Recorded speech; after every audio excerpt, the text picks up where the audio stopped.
Hello বাঙালি! আজকে আমাদের পাড়ায় রথযাত্রা উপলক্ষে একটা পুজো বাড়ি আছে, মানে মা মনসা পুজো বলতে পারো। তো হচ্ছে ওখানে আমি, বুনু, কাকিমণি, মা সবাই মিলে প্রসাদ খেতে যাচ্ছি। তো সবাই মিলে একসঙ্গে চলো যাওয়া যাক। তারপরে আমরা পুজোর কাছাকাছি চলে গেছিলাম, পুজোর সেই বাড়িটাতে।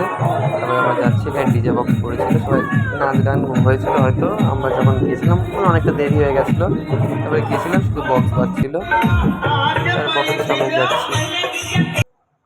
এটা হচ্ছে সেই পুজো মণ্ডপ, ওই যে মা মনসার ঠাকুর আর পাশে কৃষ্ণরাধা মন্দির।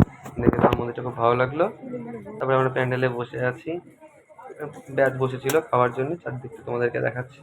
প্রচুর লোকজন এসেছিল, বাপরে বাপ। তারপরে প্যান্ডেলে অবশ্যই জায়গা পেলাম, বসে বসে আমি আমার পাশে একটা ছেলে, মানে আমার ভাই হবে, বসেছিলাম। তারপরে মা আর এটা হচ্ছে আমার বোনও, নাম হচ্ছে মিষ্টি। কিন্তু একটু আমি তাকাতে বলছিলাম, তো একটু বেশি ভাব আর অ্যাটিটিউড নিয়ে নিল। তারপরে আমরা বসে পড়েছিলাম, পাতা দিয়ে দিয়েছিল, তারপরে প্রসাদ দিচ্ছিল। তারপরে আম পেয়েছিলাম, আমি আম খেলাম, আর কাঁঠাল দিয়েছিল, কাঁঠালটা তো আমি খাই না। তারপরে খিচুড়ি আর ছাঁচড়া দিয়েছিল, ছাঁচড়া দিয়ে আমি খিচুড়িটা প্রথমে শুরুয়াত করলাম।